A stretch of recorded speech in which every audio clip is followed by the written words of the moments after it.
Tiki, here we go. So in yesterday's Game 6 action, this was easily, you could have easily lost sight of this being swallowed up by the NFL. But boy, if you watch this or tuned in to watch spurts, you saw a couple different games, really, depending upon when you tuned in. Yep. Now, the Nuggets trailed by 19 with just 22 minutes to go, and their season hanging in the balance. They were down 3-2, obviously, at that point, but Denver refused to give in.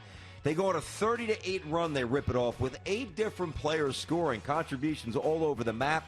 They took the lead. They forced a decisive Game 7, and that's coming up. Kawhi was 3 for 10 in the second half, while Paul George shot just 4 for 12, so that is 7 for 22 combined, a little less than 33%. Not going to get it done by 2 stars. In or out?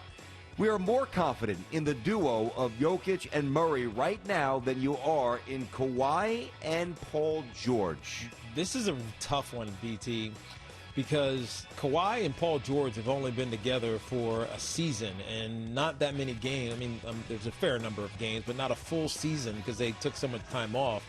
Whereas Jokic and Murray have been together for 4 seasons now, and there's a consistency as well as a youth. I have to say out of bounds because Kawhi Leonard is Kawhi Leonard, an MVP, defensive MVP, and NBA championship MVP. And Paul George is Paul George, so he can turn it on at any time, but he also disappear. So I'm going to say I'm going to say out of bounds. I'm more confident in Kawhi and Paul George, but I think this actually comes down to these respective benches, whether it's Monty Morris and Michael Porter Jr., both 23-year-olds for Denver, or Montrezl Harrell and Lou Williams, who's 14 seasons in for the Clippers. I think ultimately that's going to be the difference in this game. Interesting. You know, I'm going to answer this within the context of the series and not necessarily, you know, historically or even moving forward, which duo I would prefer. Although it might actually be the same answer. I'm going to say inbounds. I'm going to say inbounds here. First of all, there's really no pressure on the Nuggets tomorrow night. If you really think about it, there's no pressure. Point. Yeah, they're not supposed to beat the Clippers. No, that's number one. And let's face it, just like when you're up 3-0 or 2-0, you play with a freedom. And when it's 3-3, when you were up 3-1, there's a tightness that I think invariably creeps into your game. Just based on, it's gone awry for an extended amount of period now. What I think is going to happen is this. Very confident Jokic shows up, does his thing. Very confident Kawhi shows up and is Kawhi. The 2 variables are the 2 other guys, Jamal Murray and Paul George, and both are prone to some duds. I think that Paul George is prone to more duds, and that's why I'm going to go with this duo. I'll be honest. I love Denver coming into the season. I've touted them all year. I did bail on them, to be fair, when they were down 3-1. I'm like, I don't see it. Who can't? I mean, nobody recovers from that. But I'm pissed because I was really riding them for a little bit. I've given them a lot of props, and I bailed, so I can't just jump in the side door and say, "You see, I told you." No, I thought that when they were down by that 3-1, I thought it was over.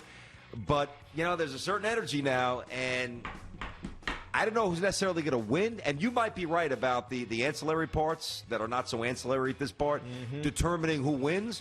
But of the question, those 2 guys, a little more confidence in Denver's duo right now. All right, so after the Lakers bounced the Rockets, Mike D'Antoni informed the team. How about this? We thought Mike was going to get fired. Yeah. Instead, D'Antoni told them, I'm not coming back. How about the stones on this guy? That's great. Right? Isn't that crazy? So while D'Antoni's name's been linked to the Sixers opening, I wouldn't hire D'Antoni. Yeah, how does that work? I wouldn't do it. They don't have shooters. Seriously, is he going to change his stripes? I don't know. No, and if that's what you're hiring to do, then you're hiring the wrong guy. That's right. The Rockets have been looking at possible replacements as well. All right, so at the top of the list, Jeff Van Gundy, who already coached there, and current Clippers assistant Sam Cassell.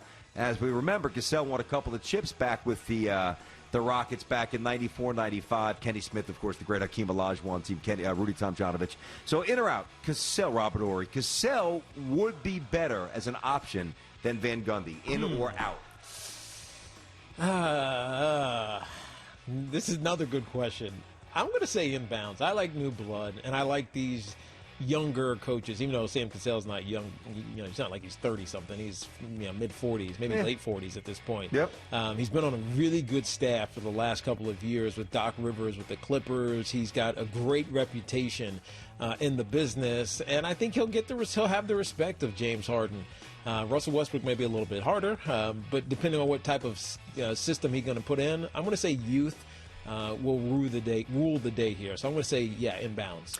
I'm going to say out of bounds here, and this is not any shade at Sam. He very well might be a good to very good, if not beyond that, NBA coach, but he also might bomb.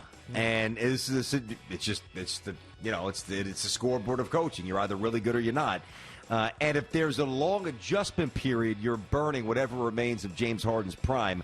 I've got to bring somebody in here that I know from minute one is going to be on point, and there's going to be a clear, decisive direction, and he's going to be able to juggle the media and all the different responsibilities of a coach and the pressures. Van Gundy's already done that. He's done it in multiple cities. Van Gundy is superior. Now, to me, there's nothing. If those are the two figures that you're debating, do I bring back Jeff or do I hire Cassell and take a flyer on a guy who might be good? I got to go with the guy who already is definitely good. I'm going to go with Van Gundy. Yesterday, Cubs pitcher Alec Mills threw the Cubs' first no-no since Jake Arrieta. That was back in 2016. Just the fourth since 1972 for the kids from the North Side, blanking the Brewers 12-zip. And striking out 5, he walked 3. It was the second no-no of the season, with the first coming from crosstown rivals, the White Sox. Now, both Chicago teams sit in first in their respective divisions, with the Sox winning 30 games and the Cubbies right now currently at 28. In or out, the Cubs are a more legitimate World Series threat than the White Sox. In or out? I'm going to say out of bounds because the Cubs still have the Dodgers in the NL. The White Sox, have trouble too. Why not? I'm going to say out of bounds. I'm going to say the Cubs, the White Sox actually have a better shot, just because I kind of want to see it happen. It's hard to back this up. White Sox have been playing great, though. They have been. Over the entire restart. So I'm going to say out of bounds. I think the White Sox have it just as good, if not better, simply maybe because of the competition. That's a good way to look at it, and I thought about that as well. Like, well, divisions, easier road, relatively easier to, blah, blah, blah. Expanded playoffs now, so. Yeah. I saw a lot of highlights over the weekend. I saw Jose Abreu had a two-home run game. He mashed one to dead center that I think it went like 460, hit the upper, like the black up there. Timmy Anderson is really having a good year. Jimenez is hitting. These guys hit. Yep.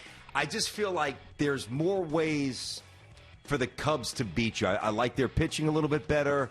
You would think they'd be a little bit more poised, being that they've got a lot of guys, Baez, Rizzo, some others, Chris Bryant, that have been there for a while, that have played in big games and won.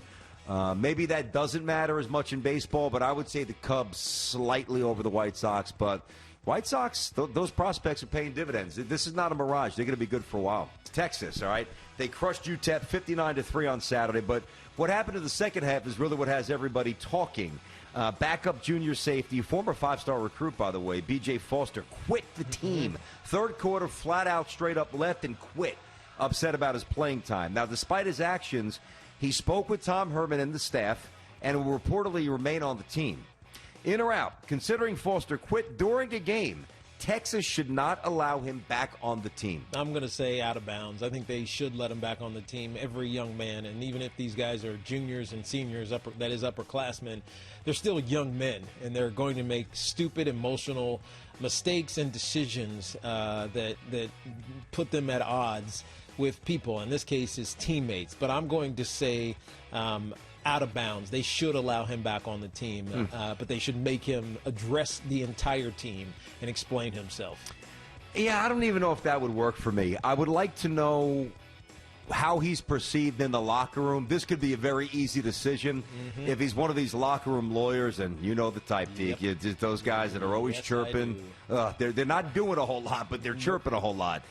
Though, if he's one of those, I don't know that he is. He might be a terrific young man. I know he was highly rated 5 stars. I'm not trying to impugn the young man's integrity, but if he is one of those, if he's abrasive, if he's not a hard worker, whatever it might be, if he's not reliable, if he's not all in, you use this maybe as the last, all right, you know what? It's time to go, man. We've had enough. It hasn't worked out. Goodbye. If he's really a well-received teammate who had a bad moment, that would alter how I view this. So, but without knowing that, I'm going to have to answer this from the top of the tower and say, you quit during a game? One thing during a practice, a game? I can't let you back on my team. You can't wear my helmet. I would not let you back. But I'd like to know more about the circumstances, to be fair to the young man. Thanks for watching. Make sure you like and subscribe, and don't forget to hit that bell to be notified when we drop fresh content.